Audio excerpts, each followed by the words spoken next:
हमने महाभारत की कई कथाएं सुनी और पढ़ी हैं।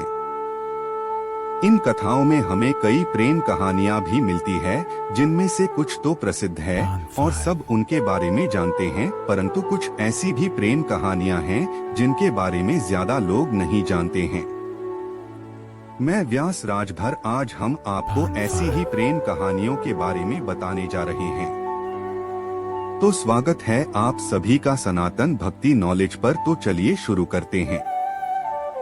रुक्मणी और श्री कृष्ण। हमने हमेशा से ही श्री कृष्ण और राधा के प्रेम कहानियां सुनी है, किंतु कहते हैं कि श्री कृष्ण ने रुक्मणी का अपहरण करके उनसे शादी की थी। हालांकि रुक्मणी भी श्री कृष्ण से बहुत प्रेम करती थी। गांधारी और धृतराष्ट्र।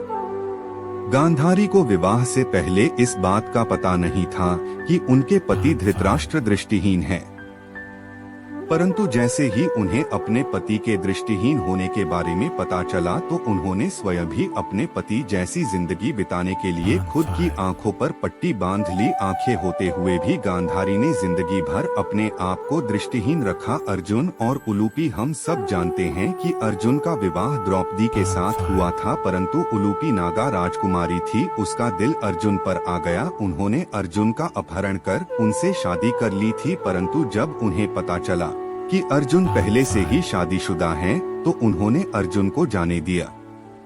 साथ ही में एक वरदान दिया कि उन्हें पानी में कोई नुकसान नहीं पहुंचा सकता। हिडिंबा और भीम। कुंती पुत्र भीम के प्रेम में हिडिंबा डूब चुकी थी और इस प्रेम ने हिडिंबा को बदल डाला, क्योंकि हिडिंबा पहले नरभक्षी थी। जैसे ही दोनों की शादी हुई, कुछ ही दिन साथ रहने के बाद भीम ने उन्हें छोड़ दिया। हिडिंबा को एक पुत्र की प्राप्ति हुई जिसका नाम घटोत्कच था।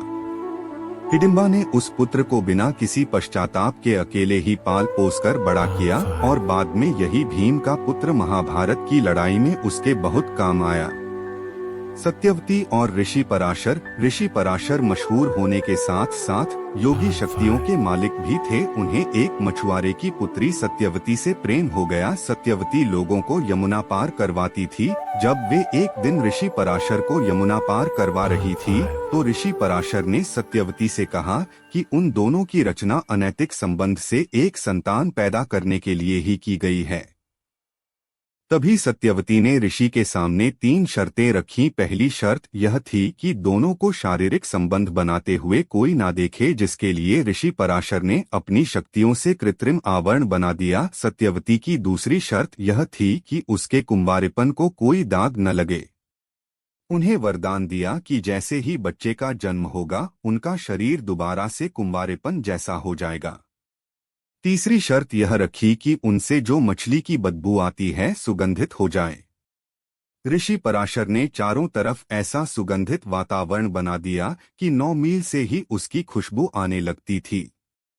9 महीने बाद सत्यवती के गर्भ से वेदव्यास जी ने जन्म लिया। अर्जुन और सुभद्रा। सुभद्रा के भाई गदा और अर्जुन दोनों ने द्रोणाचार्य के पास एक साथ ही शिक्षा ली थी। जब अर्जुन द्वारका में अपने मित्र कृष्ण से मिलने गए तो उन्हें सुभद्रा ने अपने महल में बुला लिया और उन दोनों में प्यार हो गया।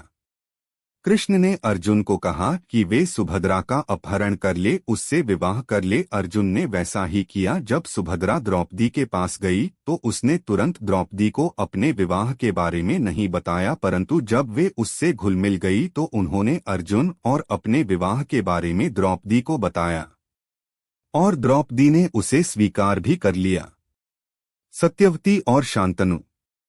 ऋषि पराशर के वरदान से सत्यवती के पास से मछली की नहीं बल्कि एक सुगंधित खुशबू आती थी, जो कि 9 मील दूर से ही पता लग जाती थी। शांतनु को इस खुशबू ने बेहद आकर्षित कर लिया। उन्होंने इस खुशबू का जब पीछा किया तो सत्यवती को नाव में पाया। उन्होंने सत्यवती से कहा कि वे उसको नदी पार करवा दे।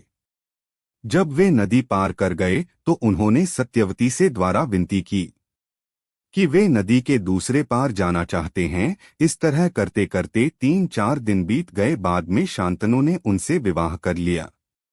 उम्मीद करते हैं मित्रों, महाभारत की ये कहानियां आपको रोचक लगी होंगी। कोई सुझाव या शिकायत हो तो हमें नीचे कमेंट बॉक्स में लिखकर जरूर बताएं। हमारी वीडियो अच्छी लगी हो तो लाइक और शेयर करना ना भूलें।